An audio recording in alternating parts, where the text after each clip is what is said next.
Hey, what's going on, Who Dat Nation? It is yours truly, TJ Jones, the host of the State of the Saints podcast. And just wanted to make this quick video breaking down the New Orleans Saints Week 7 matchup versus the Chicago Bears. The Saints travel to Soldier Field to take on the Chicago Bears. And, this game has been dissected. And, we know the storylines going into this game. But this football team is slowly getting better. I know that the record doesn't indicate that, but what we're actually seeing from this team is a lot of heart, a lot of hustle.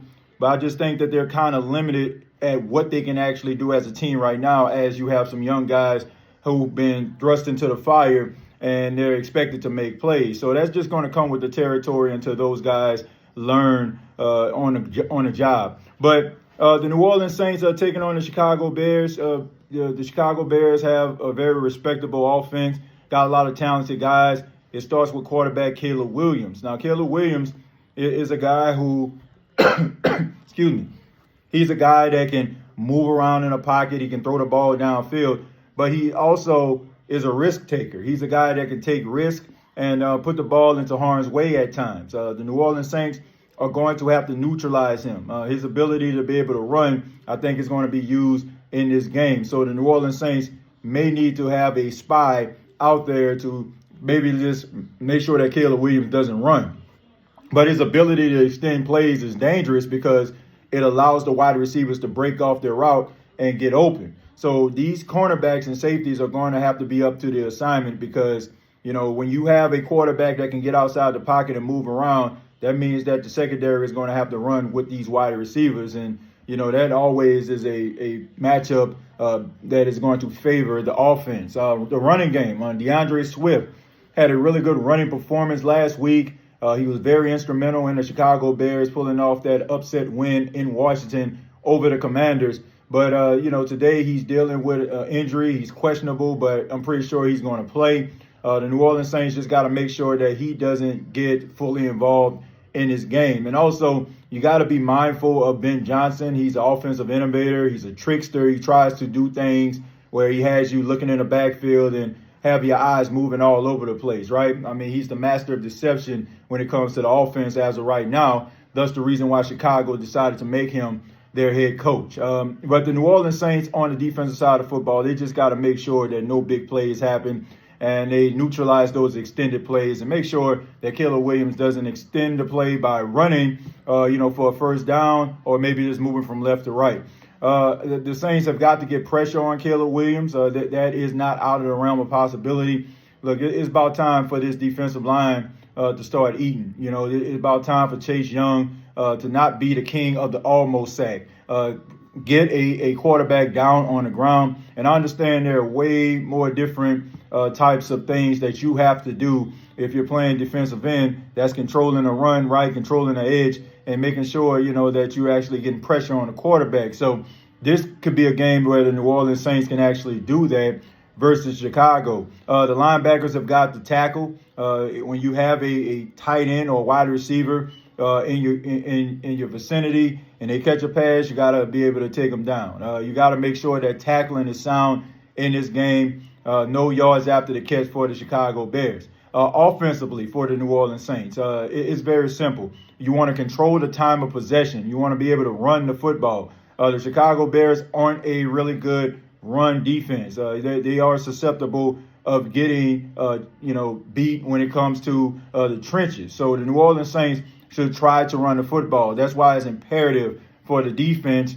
to go out there and make sure that Caleb Williams and the Chicago Bears don't go up early, because if they do, then you're talking about a 14-0 lead. If you allow the Chicago Bears, like you have done for the last several weeks, scoring their first two opening drives. If you do that, then you basically take away the running game and some of the things that you probably had scripted as the ebbs and flows of the game happen. So you have to make sure that the defense starts off strong. The running game has got to be able to get behind the center and guard. Also, you have to become a little bit exotic sometimes.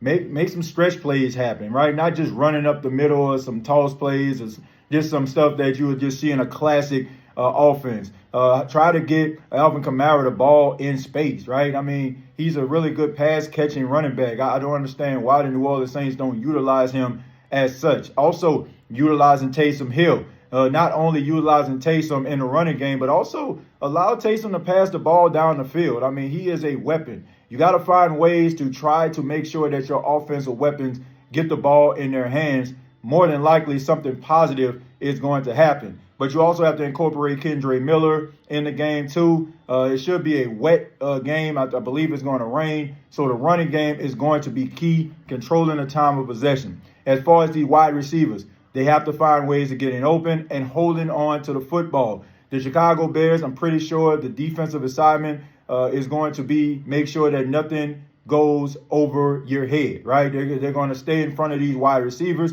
They'll probably even allow the New Orleans Saints to kind of dink and dunk it a little bit. But I think that more than likely, you're probably going to see some man coverage by the Chicago Bears. As crazy as that sound, I think that that's probably what they're going to do, and they're probably going to end up like playing like a cover 2 or something like that to make sure that nothing goes over the heads of the defense. But they're going to have to find a way to get open. This is a really good game for a tight end to get involved. Juwan Johnson, it is time for him to step up. Foster Moreau, time for him to step up. They can utilize the tight ends in this game because I feel like they're going to put a lot of emphasis on these wide receivers, to try to stretch the field.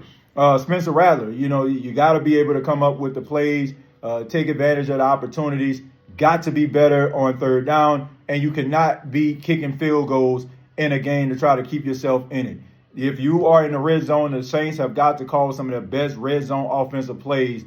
They have got to put points on the board and make it extremely difficult and keep the playbook open, not just allowing half of the playbook to actually come into play because you're so far behind. If the New Orleans Saints can do that, then I think they'll be fine. On special teams, look, Blake Grupe, just make the field goals when necessary. And if you are on special teams, make sure that when you're getting down the field that you're able to down the punt or be able to get that return guy on the ground. That is key.